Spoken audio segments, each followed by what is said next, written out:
Every year at this time, the first Sunday in Black History Month, I bring a message about Dr. Martin Luther King Jr., that eloquent Black Baptist preacher who moved the nation with his "I Have a Dream" speech on the National Mall in 1963.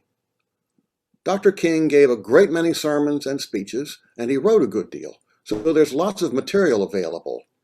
Nevertheless, sometimes it's been hard to find something new to say about Dr. King and his life and work. Not this year. Since last February, the world has turned upside down.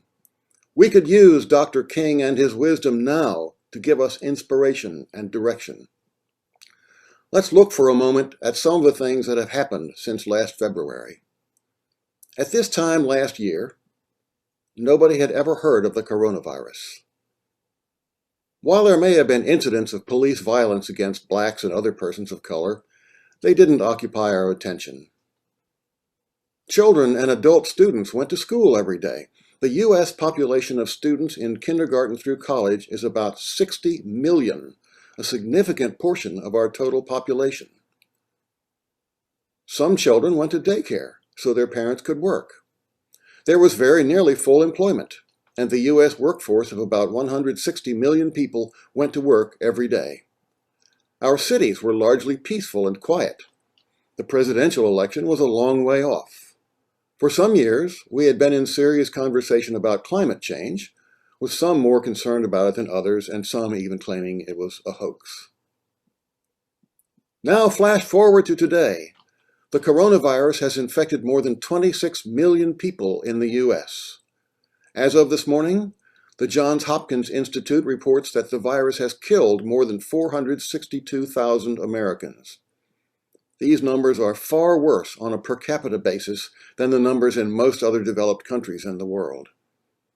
The result of all this has been a dizzying collapse in the U.S. economy, which experienced a contraction of 32% in the second quarter of last year.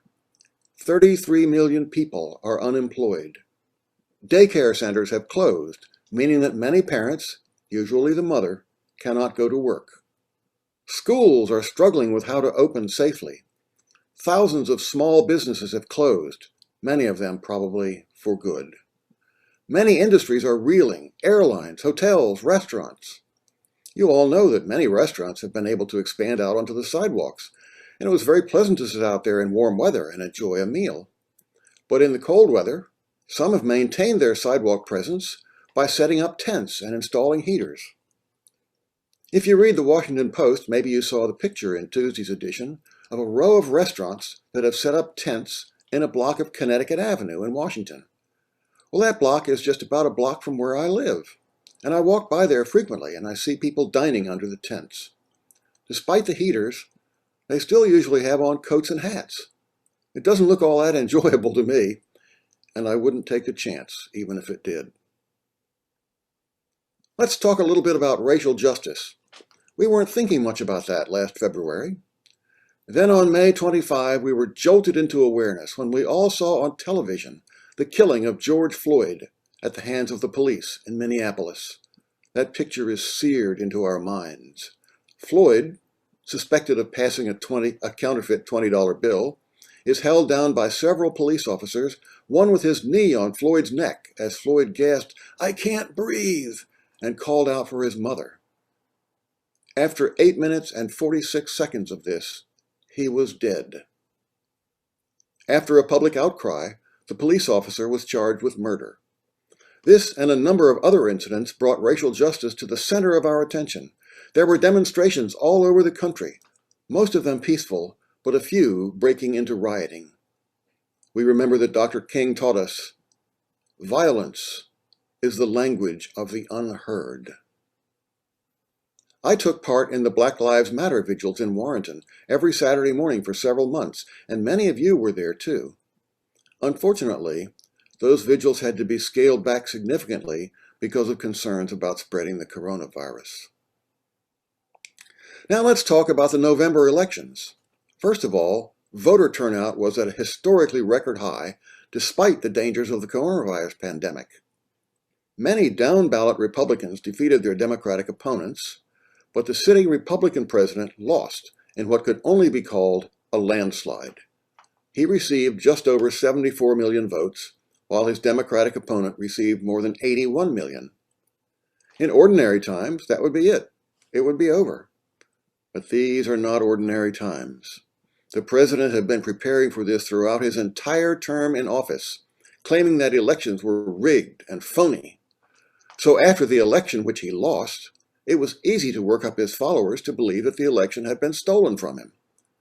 Never mind all those other Republicans who defeated their Democratic opponents. January 6 was the date for the pro forma procedure of having both houses of Congress affirm the votes received from the states, under the direction of the Vice President. This bureaucratic step occurs every 4 years, and usually it draws no attention whatsoever. But that very morning, the president gave an incendiary speech to a crowd of his followers, urging them to fight. The crowd then rushed down Pennsylvania Avenue to the Capitol, where they forcefully broke in and invaded both houses of Congress. Members of Congress and their staffs had to be spirited away to where they could be hidden in safety. A great deal of damage was done to the Capitol, and several people died. Today, the drama continues, with debates about whether the former president can or should be impeached again, and various cuckoo members of Congress getting headlines for their goofy acts and statements. What wisdom Dr. King would bring to our situation today? We can take heart that we have now elected and inaugurated a president who recognizes the need for reform in racial justice in our country, who is mobilizing the assets of the country to overcome the coronavirus, and who has established a cabinet position to oversee our response to climate change. Maybe there is light ahead. What light would Dr. King bring to our situation today? He is remembered for his frequent use of the passage from the book of the prophet Amos, which ends with that powerful line, "Let justice roll down like waters, and righteousness like an ever-flowing stream." Dr. King was a scholar, a writer, an organizer, an orator, but most of all, he was a preacher, the minister of the Ebenezer Baptist Church, where his father had been minister before him. His successor in that pulpit, the Reverend Dr. Raphael Warnock, has now been elected to the U.S. Senate from Georgia. He will no doubt bring some of Dr. King's wisdom to the Senate. In 1963, Dr. King was arrested and jailed for his part in a protest about a restaurant in which white people could sit down and eat, but black people could only get carry-out. While he was in jail, he wrote his famous Letter from a Birmingham City Jail. In it, he made the distinction between just laws and unjust laws. A just law was one which upheld the dignity of all people. An unjust law was one which relegated some people to secondary status. In his time, it was laws about who could eat in a restaurant. In our time, it is laws about who can vote. Friends, we need to be on the lookout. State legislatures, counties, and municipalities all over this country are working to enact or have already enacted laws restricting who can vote and where they must go to vote. These laws are intended to disenfranchise those for whom it would be difficult or impossible to take a day off from work or to travel all the way across town in order to vote. It doesn't take much imagination to realize that these people are likely to be racial minorities, women, low-income workers. We must all work to recognize and to elect leaders who will work to overcome such unjust laws. Dr. King would have us do no less. Let us take up as our words the words Dr. King took up from the long ago prophet Amos. Let justice roll down like waters, and righteousness like an ever-flowing stream.